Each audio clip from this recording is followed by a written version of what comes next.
Bill Kutik, thank you for joining myself today on one of my Smart Talks. It's a pleasure to have you as part of this discussion.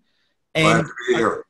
Thank you. And I thought before we start the series of questions, I might just take a minute to get you to introduce yourself. And one thing that I noticed is that way back in 1989, you were the editor of a magazine called Computers in HR Management. Do you want to talk to us about yourself and about how you got to where you got to today? You've asked a very dangerous question, Jarrod, because that is the beginning of my involvement in HR technology, which means I will now take 3 hours to describe in minute detail how I got from there to where I am now. But let me try not to do that. Basically, that magazine was enormously successful, the first of its kind about HR technology. And it was owned by a larger company, which was owned by Thomson, now Thomson Reuters, which said, hey, you guys aren't making your numbers, you're all going to get fired at the end of the year. So, of course, like all smart businessmen everywhere, they looked to see where they could cut their costs rather than increase their revenues. And my magazine was the most expensive thing they ever did. And my last official act was to attend what was once the oldest HR conference in the US, the American Management Association Personnel Conference, where I ran into the editor of HR Executive Magazine, David Shadowitz, who said, I hate my technology columnist, would you like to do it? Right. So I said, sure. And that's what I've been doing the most for the last 29, almost 30 years, is writing the monthly technology column for what's the leading trade magazine for HR executives in the US. But because I was around so long, all the vendors started treating me like an analyst because I knew so much more than a reporter would know or a columnist would know. And so I sort of got into that, and I maintained an industry analyst level of detail and information about the industry. And I don't know how well known these names are in your part of the world, but like Gartner or Forrester or Constellation Research or IDC. And I proceeded to make money off that knowledge in various ways, most of them as an impresario, a word that I like a lot. And what it means is someone who creates public events. And the first public event I created was the HR Technology Conference, where you just were a couple of weeks ago. Absolutely. And I started that with the editor of the magazine in 1998, when we had 200 attendees and 50 exhibitors. And then I left it 16 years later with more than 2,000 attendees and more than 350 exhibitors. And it's continued to grow since then. It's not like I was the only one who could work that magic, although I like to think I built the foundation that allowed its further growth.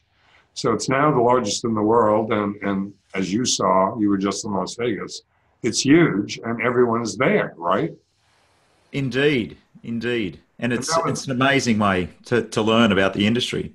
And that was always my concept, was that it would be the town hall of HR technology.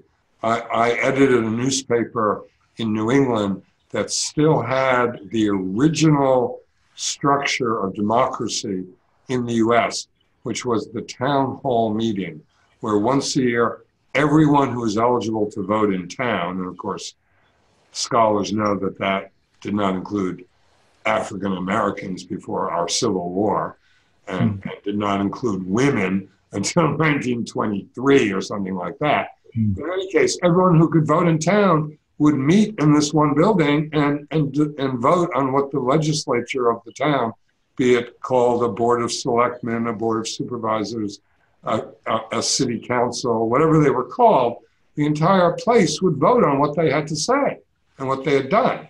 So it really was the most fundamental grassroots, one man, unfortunately it was one man, one vote. And my notion of HR Tech was that it would be the annual town meeting of everyone who cared about HR technology.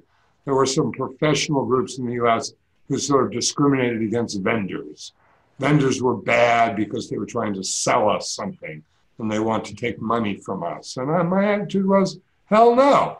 Vendors know as much about our world as the practitioners know, and I hate to say this, sometimes more.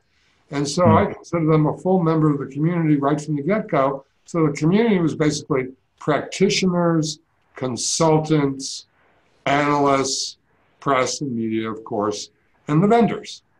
And by that count, you know, there were probably 12,000 people in the Venetian, the hotel in Las Vegas, when we were there. And I was very proud to feel like I had started all that.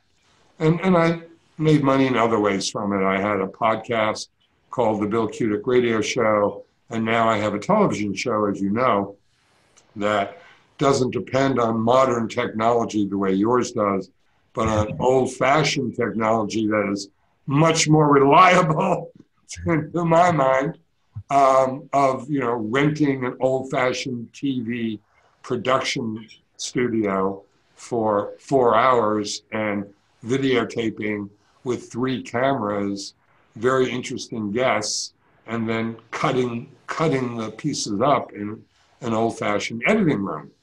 Yeah. And that's on YouTube, and your viewers can find it.